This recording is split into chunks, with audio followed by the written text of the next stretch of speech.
Oi, oi, boa noite. Cheguei. Todos bem? Vamos começar? Oi, oi, sejam bem-vindos. Oi, vocês estão bem? Vamos começar. Quem for participar dessa live, quiser compartilhar, será um prazer. Já a gente já começa, né? Vamos só esperar o Instagram estar entregando para mais pessoas, para a gente já começar. Que hoje eu não sou professora, mas o objetivo aqui é fazer uma aula, né? Oi, oi, sejam bem-vindos, boa noite. Então vamos começar, né? Nossa segunda live sobre autismo, suporte nível 1 de suporte.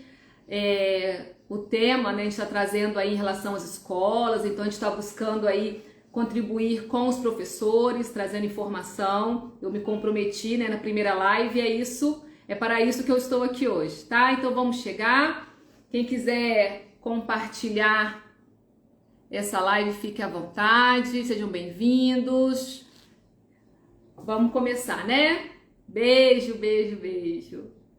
Gente, então vamos lá. Semana passada nós começamos uma série sobre o autismo, nível 1 de suporte, e na live passada eu trouxe aí algumas questões básicas para a gente iniciar, porque se eu não começasse do jeito que eu comecei na primeira live, os próximos encontros não vai fazer muito sentido. Então, assim, eu espero de verdade que hoje quem está aqui entendeu a mensagem da live de semana passada. Se você não assistiu, assiste, que ficou muito bacana. Muito obrigada também pelas mensagens que vocês mandaram para mim. Então, quem está aqui hoje e que estava semana passada, eu tenho certeza que entendeu a mensagem. Então, bora pro tema de hoje. Mas, se você não sabe quem eu sou, caiu de paraquedas aqui, recebeu o link dessa live ou recebeu o post dessa live, não sabe quem eu sou. Meu nome é Juliana Targino, eu sou psicóloga de formação. Hoje a minha base de trabalho é toda na neuropsicologia, então eu sou especialista em neuropsicologia.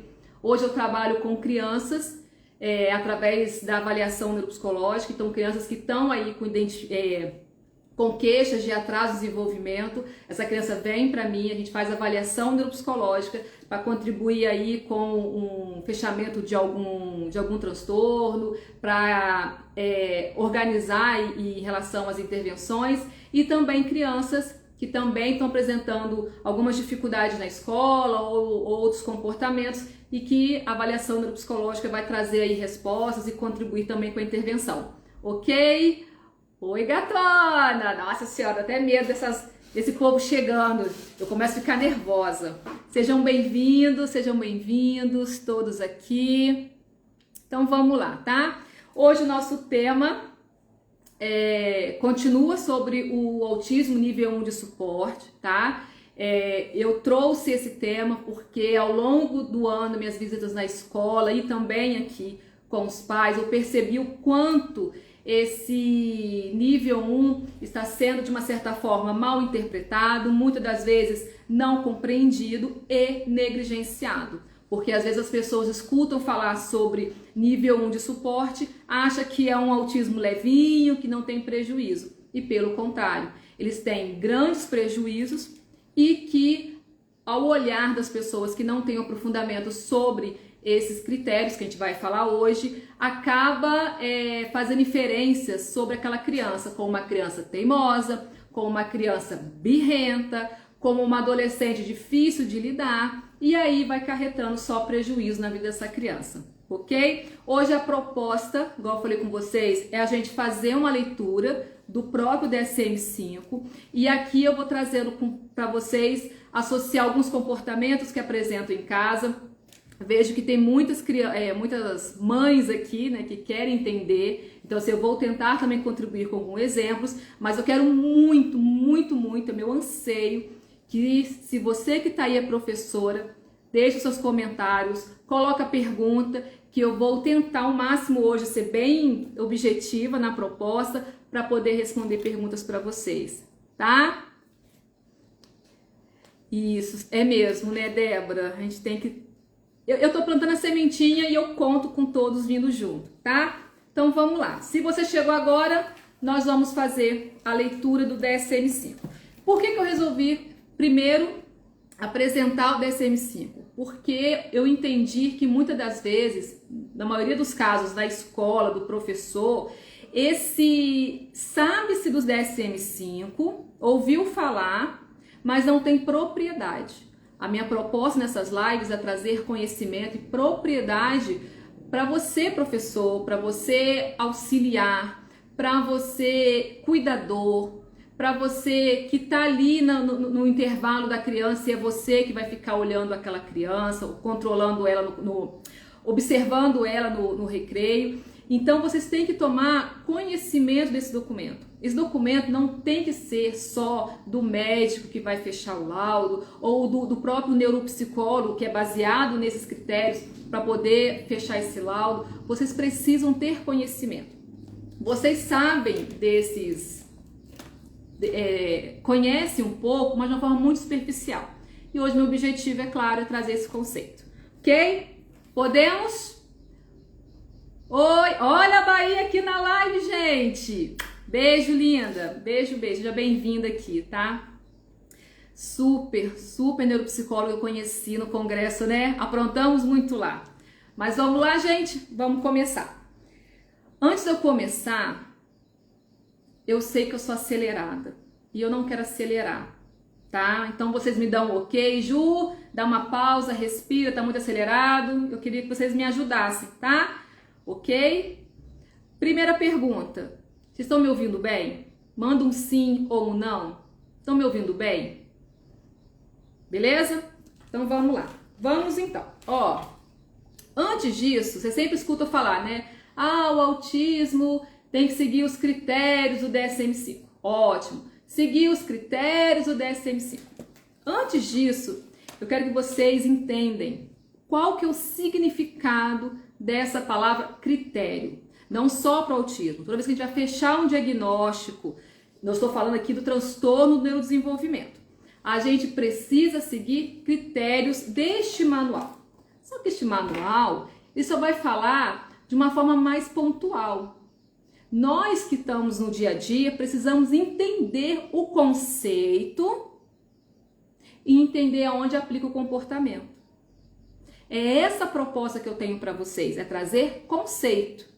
Porque se eu me restringo a dar exemplo, vocês vão ficar focados nesse exemplo. O próprio DSM-5 traz exemplos. E aí as pessoas ficam restritas a esses exemplos e não conseguem ampliar. Então eu trago hoje para vocês conceito, ok? Antes disso, vocês têm que entender o que é o critério. Então, para fechar diagnóstico de autismo ou de outro transtorno do neurodesenvolvimento, hoje o nosso foco aqui é autismo, tem que cumprir critérios do DSM-5. O que é critério? E eu vou apresentar para vocês o significado da palavra critério, ok? Então é um padrão que serve para avaliação, ok? O que dá fundamentação. Ah, entendi. Então, aquele comportamento que aquela criança está apresentando e que está sendo persistente e consistente, está trazendo um prejuízo para ela, tem que ter fundamentação para fechar o diagnóstico. Isso que é critério. Ficou claro? Podemos seguir? Ótimo. Então hoje eu vou fazer a leitura para vocês dos dois critérios que, segundo o DSM-5, a gente tem que compreender e entender para contribuir com esse diagnóstico, tá? É claro que o professor, ele tem que tomar propriedade desses critérios, até para quê, Juliana? Para uma reunião de pais, saber passar para os pais. Numa reunião de conselho, né, de professores, não só trazer essa questão de nota, de desempenho acadêmico, também trazer observações sobre aquela criança no conselho de classe, né? Eu não sou professora, mas eu entendo que no momento de conselho de classe tem que apresentar também o comportamento dessa criança junto com seus pares.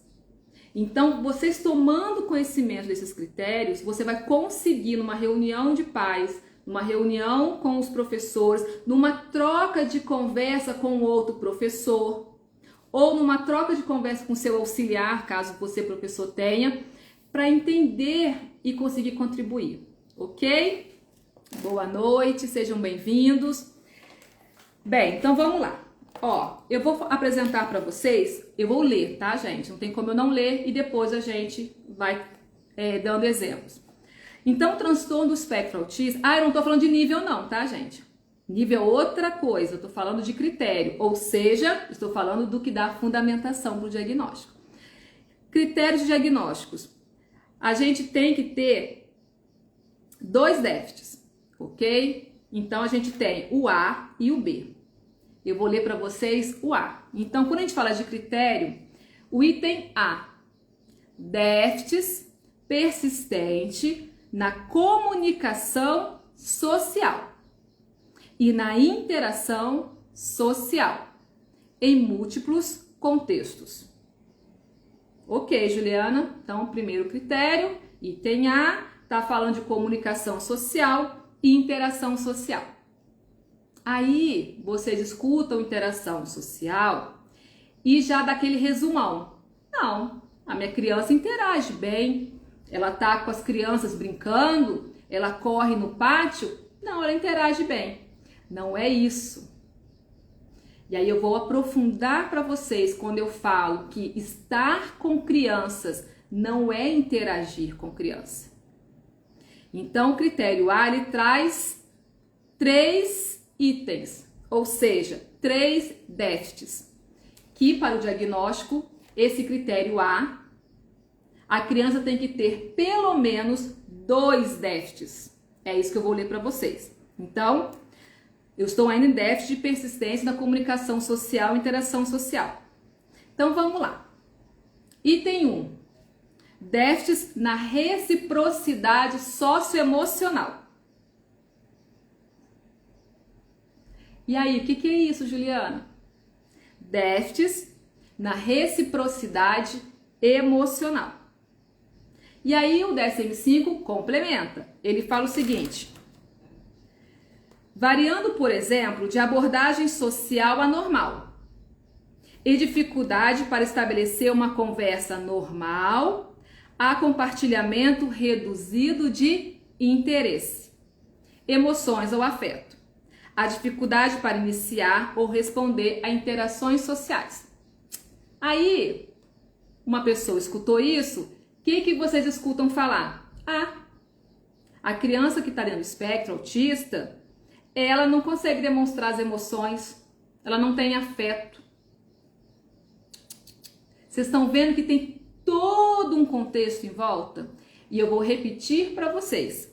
Déficit na reciprocidade socioemocional. Beleza. O que é reciprocidade socioemocional? Para quem já me recebeu na escola, sabe que esse é o item que eu mais faço perguntas e mais quero exemplo. E vou falar com vocês. Vamos entender qual que é a semântica, né? Eu sou muito presa à semântica, eu acho que até fica mais fácil de entender.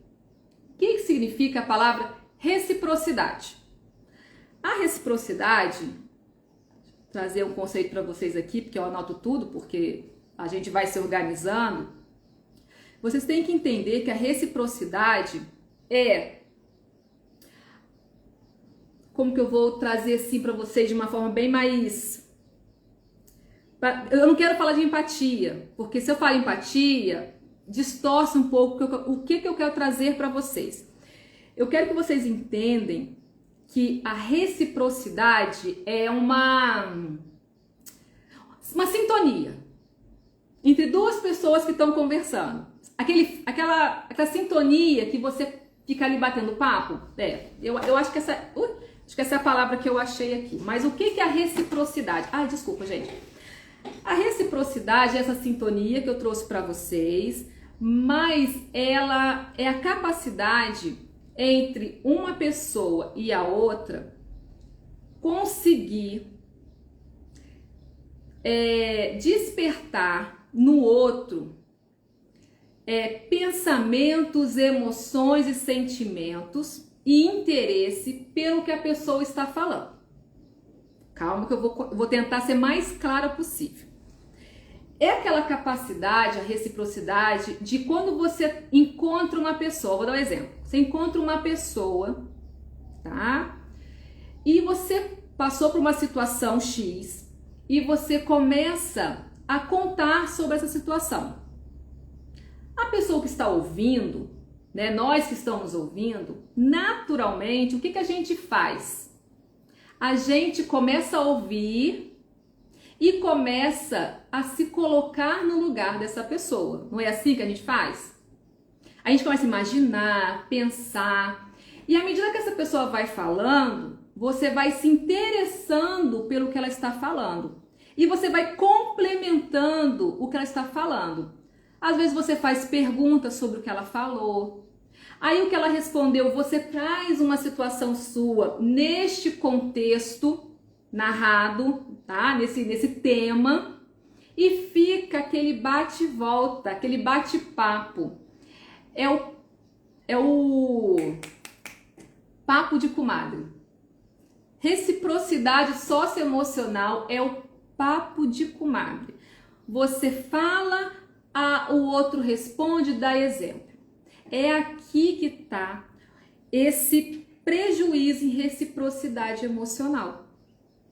A criança, né, a pessoa que está dentro do espectro autista, principalmente esse nível 1 de suporte, ele não consegue ter essa capacidade recíproca durante essa conversa.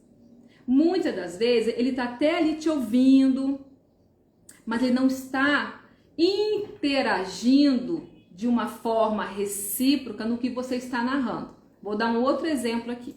Você chega para contar sobre um fato triste, né, ou uma coisa que te aborreceu, e você está narrando e a pessoa está só te ouvindo. E quando você fica quieta, aquele silêncio, a criança, né, a gente está falando de crianças e adolescentes, ela não consegue retornar, ela não consegue acolher, ela não consegue te dar esse retorno, tá? Pois você vai contar para uma pessoa, olha só, eu fiquei sabendo que o meu filho ficou internado por tanto tempo e foi muito tenso. Aí você fica quieto. O que você espera da outra pessoa? Que ela complemente. Nossa, mas o que ele teve? Mas ele tá bem? Nossa, menina, eu também passei isso com... É isso que a gente tá falando. E nas crianças, quando eu chego nas escolas para perguntar, é justamente isso que eu peço às professoras observar e investigar. Em que sentido? Traz uma vivência sua, fica quietinha e espera a criança retornar. Vou dar um exemplo prático que aconteceu hoje aqui no consultório. A atividade, a gente estava fazendo uma atividade e no meio da atividade eu trouxe um pouco, a gente está trabalhando essa questão da reciprocidade socioemocional com a criança. E é uma atividade de achar vários objetos e achou o gato. E no momento que ele achou o gato, estou trabalhando atenção alternada e seletiva com essa criança, eu falei que o gato do meu filho ontem subiu no telhado, ficou preso e ele passou a manhã toda miando e ninguém conseguia tirar o gato do telhado. E eu fiquei quieta. Ele estava me olhando, me ouvindo. Aí ele falou assim, tia, eu posso continuar? Eu falei, pode. Se você traz esse contexto para uma outra criança que não está dentro do espectro, ela vai continuar esse assunto. Ela vai perguntar como que o gato saiu. Ela vai falar, coitado do gato, ficou com fome. Não é isso que vai acontecer? Ela vai querer mais. E ela vai trazer ainda uma situação com o cachorro dela, com o gato dela, enfim. Esse bate-volta, esse bate-papo na criança, adolescente, não existe. E isso é muito imperceptível no caso nível 1 leve. E eu quero dar uma pausa aqui, pedir para vocês, professores que estão aqui, à medida que eu vou falando, tenta trazer um aluno seu, tenta pensar nesse aluno seu que você tá aí com as anteninhas ligadas? Chega amanhã e traz essa situação, tá? Eu não quero aqui dar exemplos, eu não quero dar dica, eu quero que vocês entendam o conceito. Entender o conceito desse déficit da reciprocidade socioemocional? Entendeu esse contexto? Aplica e vê o que vai dar e me conta no direct, ok? Só que não termina por aí, tá? A gente continua aqui no item 2. Gente, eu ainda estou falando dos déficits persistentes na comunicação social e interação social, porque é aqui que o nível 1, nível de suporte 1, é mais prejudicado, tá? É nessa questão dessa comunicação social. E um dos itens que mais aparece é esse item aqui, o déficit na reciprocidade socioemocional, tá? Outra coisa que também dentro desse déficit, eu falei para vocês dessa comunicação, desse bate-volta, desse papo de comadre, aqui também fala de compartilhamento reduzido de interesse. O que é isso? Você traz um contexto seu e ele não tem interesse do que você está trazendo e tampouco ele tem interesse em compartilhar o que acontece com ele, com você. Sabe aquela segunda-feira que você traz as crianças para a rodinha e eles chegam cheios de novidades? Somente assim depois de um dia assim, de um evento, tipo o Dia das Crianças, um fim de semana prolongado, né, um feriado prolongado. Você tá pensando aí nas crianças que já chega, né? Tia, aconteceu isso, tia, aconteceu aquilo, não é isso? E você pode olhar que tem uma criança ali que dificilmente ela compartilha. Mas aí que tem a questão. Se você perguntar para ela, João, o que você fez ontem? Fui no shopping. Ele te falou o que ele fez, mas não foi de uma forma espontânea. Você teve que fazer uma inferência, você fez uma pergunta, e ele te respondeu de uma forma bem reduzida. Entendeu? E outro exemplo também. Muitas das vezes, ele até chega narrando. Ele chega narrando para você um evento, né? Eu tô me lembrando aqui de uma criança que a professora falou, não, ele chega narrando para mim, aconteceu uma situação na van, acho que o pneu da van furou e tal, ficou muito tempo ali até outra van pegar as crianças, e ele já chegou contando. Ótimo. Quando você voltou sobre uma situação sua, ele deu continuidade? Não, ele saiu andando, porque ele só queria compartilhar o interesse dele. A reciprocidade socioemocional tá falha, tá em déficit. Compreendeu? Gente, eu tô vendo que tá chegando aqui, eu acho que aqui é pergunta, né? Depois eu dou uma olhadinha, pode ser? Tá? Então, beleza, gente? Tamo indo, tamo fluindo. Me dá um ok aí. Estão entendendo? Tá difícil? Estão boiando? Se tá fácil, se tá tranquilo? É claro que a gente não vai... Isso aqui precisa de horas, aulas. Tô tentando trazer o máximo de coisas que eu percebo no dia a dia de vocês, tá? Ok? Podemos? Ótimo. Outro item dentro da... Beleza. Dentro desse déficit... Tô na comunicação ainda, tá? Vocês veem a complexidade do negócio. A gente vai pro item 2. Déficits nos comportamentos comunicativos não verbais usados na interação social. Vamos pegar o conceito? Comportamentos comunicativos não verbais. O que é comunicativos não verbais? São gestos, expressões faciais. Você não usa a fala. E muitos têm dificuldade nessa comunicação não verbal. O que é isso? É aquela criança que está falando uma coisa, mas o gesto não coincide com o que ela fala.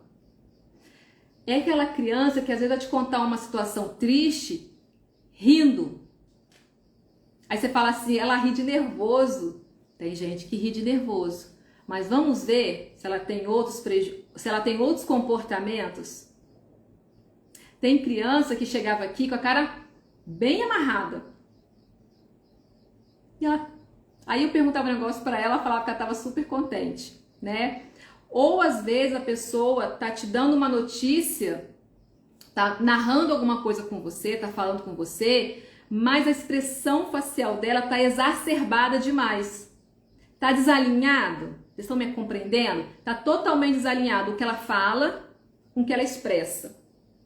E tem muitos autistas no nível suporte, nesse nível 1 de suporte, que tem muito prejuízo nesse critério que eu tô falando, nesse item do critério de comunicação social, o déficit persistente de comunicação social, tá? Por exemplo, vou trazer um contexto para vocês aqui que acontece muito. Sala de aula com os pequenos, né? Às vezes, a sua expressão, a criança não consegue compreender. E ela começa a achar que a sua expressão é de brava, tá brigando com ela. Ela não conseguiu compreender essa linguagem não verbal sua. Isso acontece muito em sala de aula. E às vezes vocês nem estão percebendo, às vezes agora tá caindo ficha, né? A criança, ela tem essa dificuldade nessa comunicação não verbal. Entendam, o nível 1 de suporte, na maioria dos casos, não apresentam atraso na fala. Em nenhum momento eu falei aqui atraso de fala, né? Em nenhum momento eu falei que a criança ela não fala. Estou dizendo para vocês uma criança que ela é verbal. Mas ser verbal está muito longe de a gente falar sobre comunicação. Porque ela tem uma dificuldade nessa comunicação, tá? Continua comigo. Respirem, respira. O terceiro item, que é o último item desse critério A, está falando de desenvolver, manter e compreender relacionamentos. Aqui as crianças e os adolescentes estão sofrendo muito. Por que, Juliana? Aí algumas pessoas falam, mas é porque não gosta de pessoas. Não, gente, não tem nada a ver. Não tem nada a ver. Esquece isso. Aqui você não fala mais isso. Aqui você tem que entender que eles têm dificuldade em sustentar, manter e compreender relacionamentos. Por quê? Primeiro, se relacionar com pessoas é difícil. Concorda comigo? Você conseguir se relacionar com uma pessoa que fala uma coisa, mas você percebe por gestos que está falando outra, isso a gente consegue compreender, né? As casadas aqui sabem do que eu tô falando. Fala, não precisa, mas com gesto de, por favor, me ajuda, né? Eu preciso. Ou não quero essa bolsa não quero esse sapato não. Mas você tá falando, vai lá e compra, me faça uma surpresa. Não é isso. As crianças, os adolescentes e os adultos não conseguem compreender. Por quê? Sim é sim, não é não, né? Eles não têm essa percepção que está aqui, ó, nesse déficit nos comportamentos comunicativos não verbais. Gente, quando eu trabalhava mais com adulto, tinha muitos casos de separação, divórcio, justamente neste item aqui. Essa dificuldade de relacionamento, de entender as entrelinhas, de entender um gesto, é muito difícil para eles. E as crianças e os adolescentes, neste item, sofrem muito. E aí eu quero partir para o critério B, quando fala aqui de desenvolver e manter, compreender relacionamentos. Por quê? Porque a sua maioria só consegue se relacionar com pessoas que engajam nos assuntos de seus interesses. Quem já vai partir para esse critério B. Então, a criança, por já ter um comportamento de interesse restrito, que é o critério B que a gente vai falar agora, por conta disso, ele restringe muito a sua interação social, ele não consegue manter, porque nem todo mundo quer falar do mesmo assunto, concorda comigo? Se você vai se relacionar com uma pessoa e que só fala de um assunto, é desgastante, você não quer mais se relacionar, porque você sabe que quando encontrar essa pessoa, ela só vai falar desse assunto. E as crianças e adolescentes dentro do espectro autista, muitos só têm interesse em um assunto, né? E na maioria são assuntos que não fazem parte da idade. Eu vou trazer isso para vocês pra gente falar do critério B. Então essa dificuldade de sustentar e manter esbarra nesses interesses restritos, ok? Só mesmo para vocês entenderem, né, esse critério A, quando a gente vai fechar o diagnóstico, desses 3 itens que eu falei, pelo menos 2 tem que aparecer de forma persistente e que traga prejuízo para essa criança e esse adolescente, ok? Eu queria bem uma participação de vocês, se eu falando deste item, se vocês puderem, claro, né, eu falando do item A, antes de a gente partir para o item B, se você pensou numa criança sua aí, quem tiver aqui, professor ou até os pais, deu um sininho. Não, deixa eu fazer melhor. Não, o professor, se tiver professor aqui, né, os pais, a gente não quer expor, né, mas os professores, bateu um sininho aí? Lembrei de uma criança minha. Amanhã eu tenho que observar mais esse critério aí de comunicação, de reciprocidade. Já estou pensando qual assunto que eu vou trazer, tá? Se vocês quiserem compartilhar, colocar um sininho, se sobre o aluno, se caiu a ficha aí, eu agradeço, só para entender. Beleza? Podemos partir para o critério B? Podemos? Podemos? Deixa eu ver se tem alguma pergunta do critério A aqui, que aí às vezes a gente já emenda. Ok. Beleza. Show. Já deu aqui. Ok? Posso? Então vamos lá, gente. Tô vendo muita gente entrando aqui. Sejam bem-vindos. Você caiu nessa live e não sabe quem sou eu, recebeu, às vezes, esse link.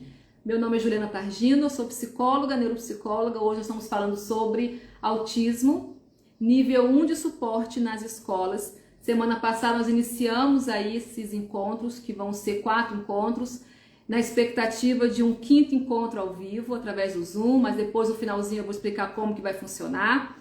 Eu trabalho com crianças que estão apresentando atraso no desenvolvimento ou crianças que estão investigando se estão dentro de algum transtorno no neurodesenvolvimento, então TDAH, autismo, transtorno do desenvolvimento intelectual, transtorno da aprendizagem. Então essa turminha vem aqui, a gente faz uma avaliação neuropsicológica e aí contribui com o laudo do médico, contribui com a escola para fazer a intervenção, ok? Meu objetivo aqui hoje com todas vocês é trazer conceito, não é trazer dicas, mas é trazer conceito para que você consiga aí atuar na escola de uma forma mais direta nas observações, ok? Vamos para o critério B. Nós estamos falando sobre os critérios do autismo segundo o DSM-5, Manual Diagnóstico Estatístico. Este livrão aqui. E nós estamos agora indo para o critério B, tá? Vou ler para vocês. Padrões restritos e repetitivos de comportamento ou fala estereotipada ou repetitiva. Vou repetir, nós falamos do critério A de comunicação, agora a gente traz o critério B, que fala sobre padrões restritos e repetitivos de comportamento. Do que se trata isso? Vou ler para vocês.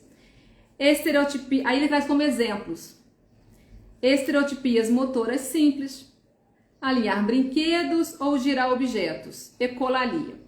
Aí, vocês aí no dia a dia, viram em algum lugar esse exemplo e acha que somente quem alinha brinquedos, que gira rodinha, que tem estereotipia motora, né, que são os flaps, se reduz a esse critério de estereotipia. Não.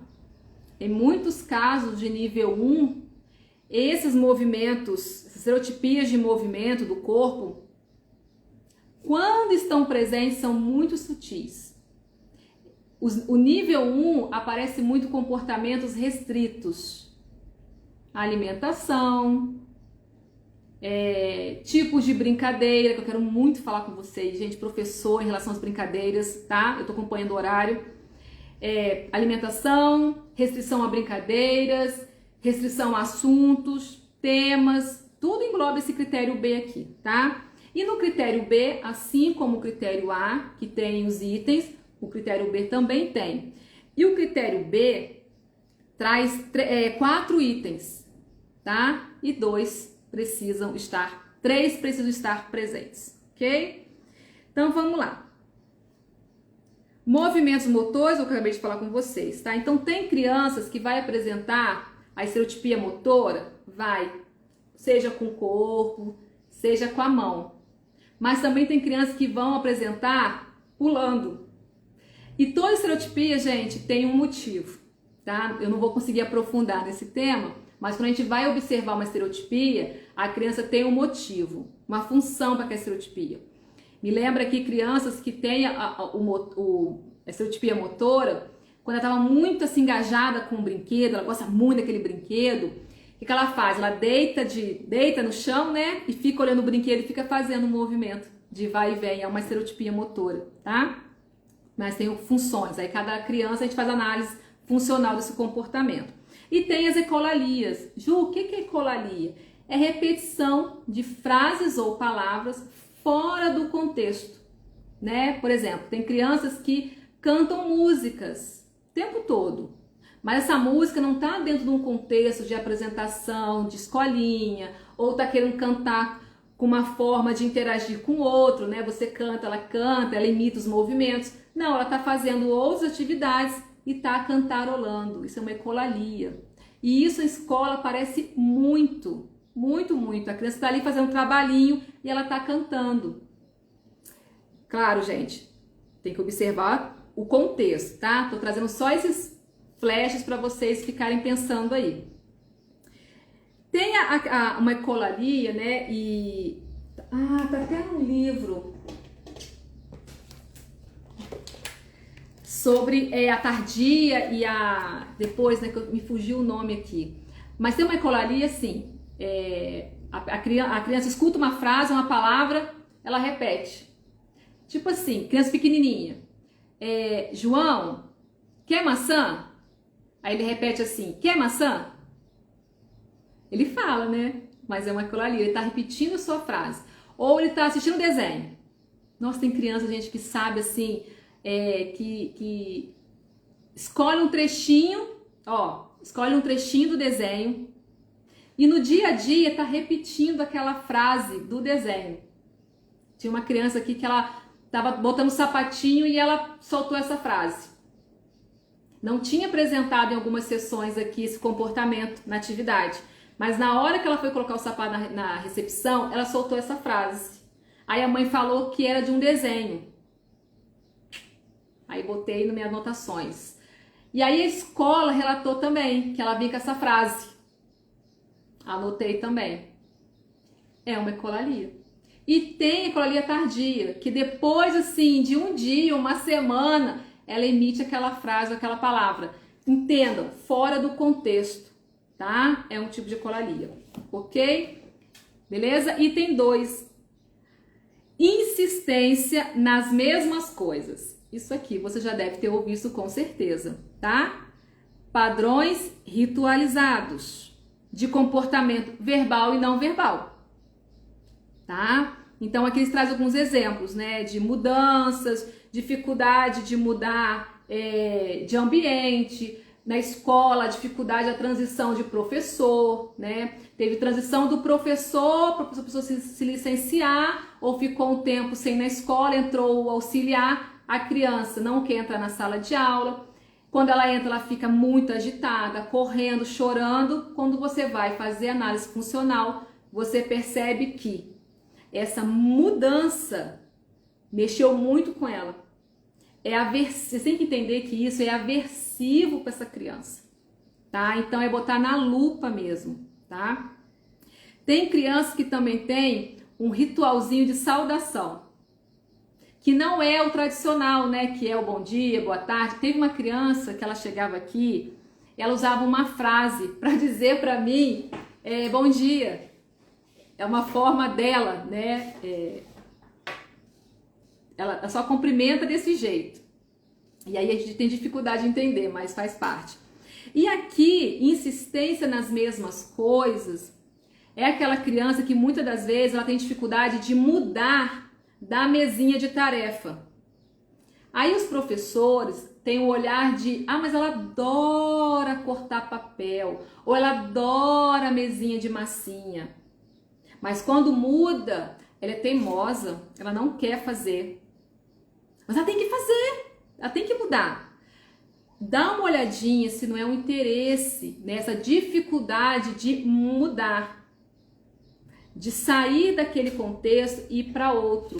Os pequenininhos, gente, têm muita dificuldade, porque eles se expressam nesses comportamentos, tá? De nervoso, de birra, de choro, ok? Vamos para o item 3, interesses fixos e altamente restritos, que são anormais em intensidade. É muito. Não é aquela criança, aquele adolescente que gosta de certas coisas, tá tudo bem, mas tem que perceber que é uma intensidade fora do normal. É um hiperfoco surreal. E agora eu trago para você o contexto do item A, do critério A. Quando essa criança ela tem um hiperfoco, um interesse fixo, um interesse restrito em certos assuntos ou coisa, claro que ela vai ter um prejuízo na interação social, porque os seus pares querem outros assuntos, querem brincar de outras coisas, não quer só aquilo, tá? E aí, quero complementar aqui com vocês. Interesses excessivamente. Deixa eu trazer aqui um exemplo para vocês pegarem aí. Na brincadeira, tá? Brincadeira. Tem crianças que só querem brincar do mesmo jeito, da mesma coisa e na mesma sequência. E quando aquilo sai um pouco daquela ordem que ela criou, ela se desregula, né? Vocês escutam muito esse termo, né? Ela fica irritada, muitas vezes ela joga o brinquedo, às vezes ela se joga no chão. Não é uma pirraça, não é uma birra. É que você quebrou esse ritual dela e você não está interessado, e você quebra esse interesse restrito dela. Tem criança que só quer brincar. Ju, a criança brinca. O professor me fala, ok. Mas ele só gosta de brincar com 2 bonequinhos de luta. Não tem interesse em outras brincadeiras. A brincadeira do faz de conta acontece, mas é do mesmo jeito. Lembrando de uma criança aqui, ele gostava muito de brincar do seguinte: ele colocava vários bonequinhos aqui no tapete em volta, toda a sessão, gente, em volta, pegava um bonequinho específico, que era o mesmo, e ficava cantando as musiquinhas. E ali ficava ali brincando. O consultório cheio de brinquedo, eu oferecendo outras caixas de brinquedo, mas a brincadeira restrita dele é aquilo ali. E aí na próxima sessão, o que eu faço? Eu escondo aqueles brinquedos. E a criança, ela fica olhando, ela não consegue se interessar por outros brinquedos, porque aquela forma de brincar é restrita. Eu quero trazer para vocês, em relação aos pequenos, né, quando a gente fala aqui de interesses fixos, os pequenininhos apresentam muito, só quer assistir um tipo de desenho, o mesmo trecho do desenho, o mesmo personagem, aquele relato dos pais de, nossa, só dinossauro, dinossauro, dinossauro, dinossauro, dinossauro. Passa um tempo, Sonic, Sonic, Sonic, Sonic. Eu tô dando exemplo, mas não peguem esse exemplo como uma coisa isolada não, tá, gente? É todo um contexto. Mas a gente tá dando esses exemplos aqui pra vocês. Ok? Beleza? Posso continuar? Quando a gente fala de interesse restrito, eu quero trazer para vocês na primeira infância, né, que é o que mais aparece e que traz às vezes os pais no consultório, é a alimentação. restrição alimentar. Em muitos casos, a criança começa a desenvolver esse prejuízo, né? Comer de tudo, e depois ele começa a selecionar, a ser mais seletiva. Em muitos casos, quando a gente vai aprofundar, essa criança, muitas das vezes, ela restringe a alimentação dela de acordo com a textura. Então, tem criança que prefere mais crocante, mais seco, mais molhado, mais pastoso, mais líquido. Tem criança que restringe a alimentação por cor. Então, ela restringe entre laranja, amarelo, vermelho, entendeu? Ela vai restringindo por cor. Muitos restringem por cheiro. Tem criança que para comer, ela tem que sentir o cheiro da comida, né? Então, os pequenininhos apresentam muito isso, a restrição alimentar. À medida que vai crescendo, eles começam a ter esse interesse mais restrito a personagens, a formas de brincar, ok? O item também aqui, eu quero trazer um exemplo para vocês de interesses anormais. É aquela criança que, na idade que ela tá, alguns interesses, os pares não estão na mesma vibe, né? Não tem interesse. Por exemplo, tem crianças que têm interesse por planetas. Estou trazendo exemplos de crianças minhas que vêm aqui, tá? Sabe tudo sobre planeta, sabe quantos tem, posição, quem fica primeiro, quem fica segundo, as formas. Tem criança que desenha as formas dos planetas, que sabe tudo, qual planeta que já tinha, que não tinha. É um interesse muito restrito. E esse interesse restrito, nessa idade, outras crianças não têm esse interesse. Tem criança que tem interesse restrito em bandeiras, sabe tudo de bandeira, desenha as bandeiras de todos os países. Vocês estão me acompanhando quando a gente fala de interesse? É uma coisa muito grande. Entenda o conceito que você vai conseguir observar se a sua criança tem esse interesse. Eu tô lembrando de uma criança minha, essa foi uma das mais difíceis, mas depois eu percebi o interesse dela. O interesse dela era em crianças, mas em meninas. E aí eu até lembro, né, parecia, sabe aquele personagem, não sei vocês, né, mas da minha época, Felícia, ela participava, ela estava o tempo todo com as meninas, grudada nas meninas, o tempo todo grudada nas crianças, as meninas.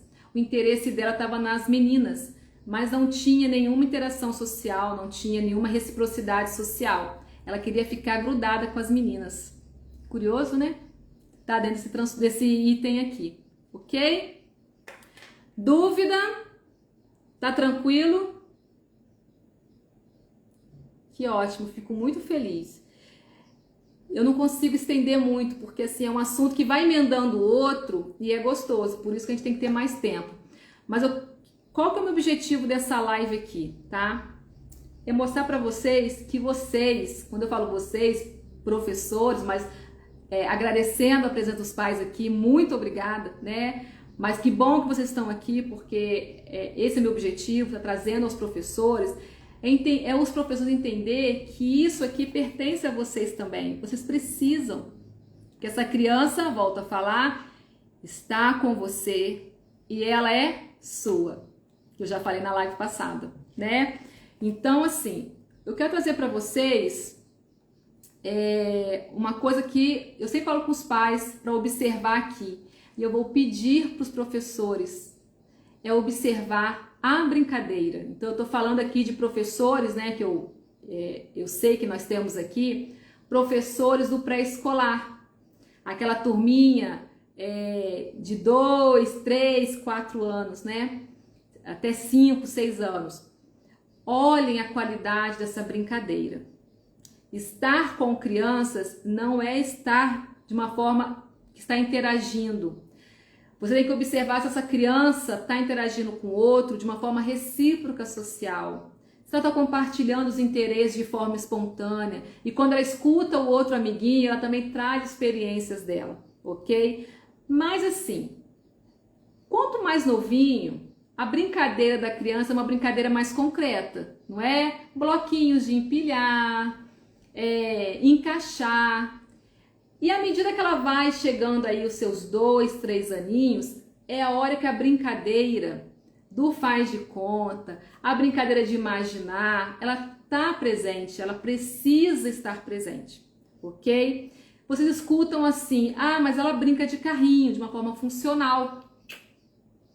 Mas as crianças dentro do autismo de nível 1 de suporte, na sua grande maioria, brinca de forma funcional. Brinca. Pega o carrinho, brinca, só que não sustenta e não mantém. Vocês têm que observar isso. Ela pega o carrinho e mexe, depois ela larga outra coisa. Ela até brinca um pouquinho, mas daqui a pouco você vê que ela tá deitadinha só fazendo esse movimento. Observa isso, tá? E essa brincadeira funcional, que é usar o brinquedo de uma maneira funcional, vai aparecer. A questão que a gente tem que observar é o faz de conta, ok? Então eu quero aproveitar esse tempinho, gente, me desculpe, estendi um pouquinho, mas eu quero ser mais calma, embora eu sinta que eu estou apressada. Mas vamos falar da brincadeira de faz de conta, tá? Que é muito importante. O que é a brincadeira de faz de conta? É a capacidade da criança imaginar, simbolizar. Na hora da brincadeira, ela conseguir brincar de faz de conta com os objetos que está disponível para ela ali presente. Eu me recordo, né, toda vez que eu trago esse exemplo, da minha brincadeira quando era criança. Eu não tinha microfone, né? Minha mãe não tinha, meus pais não tinham coisa de comprar um microfone. Então, o que a gente pegava era escova, né, de cabelo. A gente pegava, para fazer microfone, eu lembro que eu pegava galho de madeira. Então é você trazer um objeto que não tem a função do microfone, mas eu imagino que ele é um microfone. Então as professoras dos pré observam isso. A criança que está dentro do espectro, ela tem muita rigidez, que faz parte do critério B. Ela não consegue sair dessa restrição daquele objeto e trazer para um outro contexto, tá? Então se atentem a isso. Mas, eu estou compartilhando experiência aqui com vocês.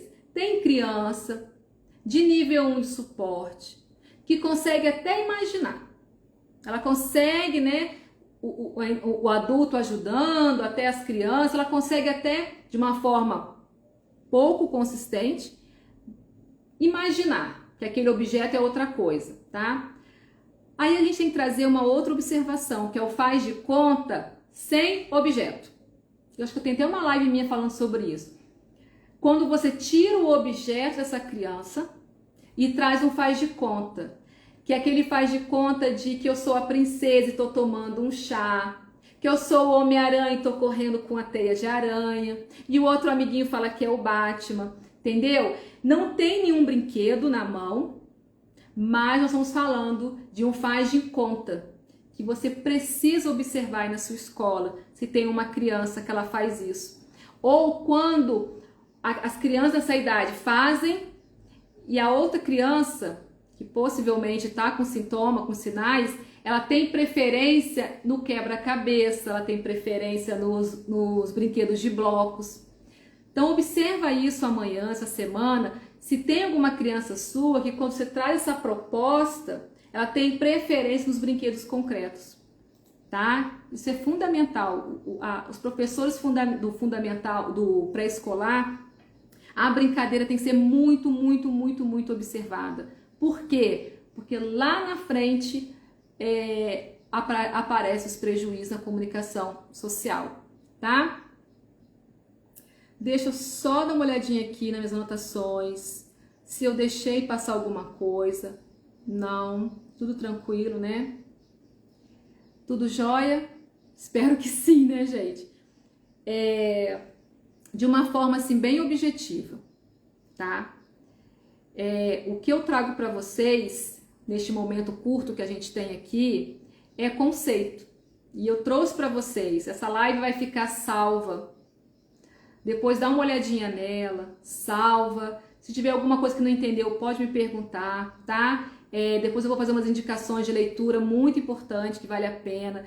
Mas por que eu trouxe esse conceito? Porque muitas das vezes você pega às vezes um livro ou às vezes uma descrição e você não entende porque você não consegue associar aquele conceito de uma forma prática. E eu tentei trazer isso para vocês, tá? Por exemplo, ó, eu tenho um monte de livros de autismo, né?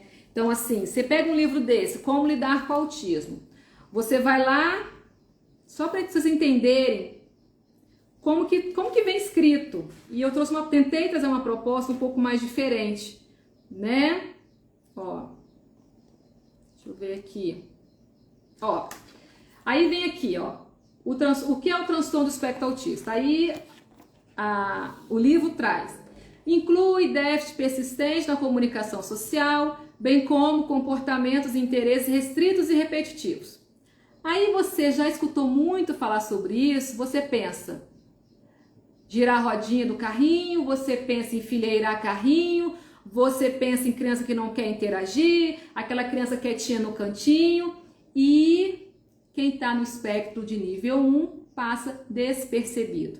Aí tá, bem como comportamentos e interesses restritos e repetitivos. Aí você tem um aluno, adolescente, com 9, 10, 11 anos, de uma forma funcional, não tem dificuldade escolar, mas se muda alguma coisa na sua aula, se muda uma regra, se muda o contexto, ele fica nervoso, agitado e você acha que ele é desobediente, ele é teimoso. Na verdade, ele tem um prejuízo no critério B, né? Interesses restritos e repetitivos. As alterações ocorrem na qualidade da interação social e causam prejuízo de qualidades. Então você lê isso aqui, não consegue trazer um contexto no seu dia a dia e fica nisso mesmo, né?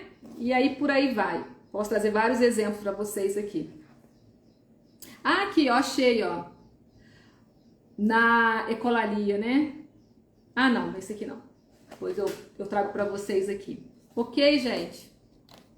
Eu me dediquei, me esforcei e tentei entregar o máximo. Minha vontade é ficar aqui com vocês mais tempo, mas agradeço vocês estarem aqui comigo presente. Espero eu trago um pouquinho de ajuda para vocês, né? Meu objetivo aqui não é que vocês saiam sabendo tudo, mas plantar aquela sementinha de eu preciso saber mais. Se eu não saber mais, eu vou ter dificuldade na minha sala de aula. É esse meu objetivo, tá? Perguntas? Não? Tudo ótimo? Em live ninguém faz pergunta, né? O pessoal fica tenso. Ah, tem uma aqui, ó. Acontece de falar bastante, mas troca as letras e gaguejando às vezes. É uma dificuldade também, às vezes, de organizar o pensamento, porque a comunicação, antes de acontecer, você tem que organizar o seu pensamento. Você vai falar, a sequência das palavras, e muitas das vezes para eles tem muita dificuldade. Muita dificuldade. Gente, alguma dúvida, alguma pergunta para que a gente possa encerrar a nossa segunda-feira? Ok? Querendo saber mais, eu vou depois pedir a nossa Lu, que está aqui com a gente, Luciana Valente. Quem não segue ela, a gente segue, porque ela está aqui bombando, tentando me ajudar. Eu sou um pouco falha com ela, não consigo mandar o que está na minha cabeça, mas ela está aqui ajudando a gente e ela está arrasando nessa parte do Instagram. Então, se você precisa de alguém para te ajudar, segue ela, porque ela manda muito bem, tá? E aí a gente vai trazer para vocês também esses critérios, tá? Aqui no Instagram, para vocês dar uma lida e qualquer dúvida falar comigo. Beleza?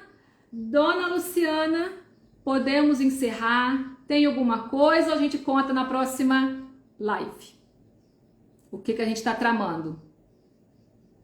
Vou esperar ela me responder. Deixa eu ver aqui, ó. Ok, às vezes demora mesmo. A gente está com o objetivo de fazer um último encontro ao vivo, pelo Meet, pelo Zoom. Aí sim, professor que quiser trazer casos, situações, para a gente conseguir ver aí, ajustar se isso que você me traz cumpre algum critério, investiga mais, vamos encaminhar essa criança, orienta os pais, esse é o meu objetivo no último encontro, ok? Gente, falamos um pouquinho hoje sobre os critérios do diagnóstico, né, do autismo, segundo o DSM-5. Ele só traz o conceito, é a gente que tem que aprofundar o que esse conceito quer trazer no dia a dia, porque cada criança vai manifestar diferente. O mesmo interesse restrito de um não é o do outro. Tem uns que têm seletividade alimentar, outros não, tá? Eu esqueci de falar aqui a questão da hipersensibilidade, né? Essa sensibilidade tem outros que não. Então, é botar a lupa mesmo em cada comportamento. Percebeu que esse comportamento está trazendo prejuízo, tem alguma coisa diferente? Lupinha nessa criança, tenha segurança e traz esse assunto na sua reunião de professores ou na reunião de pais, ok?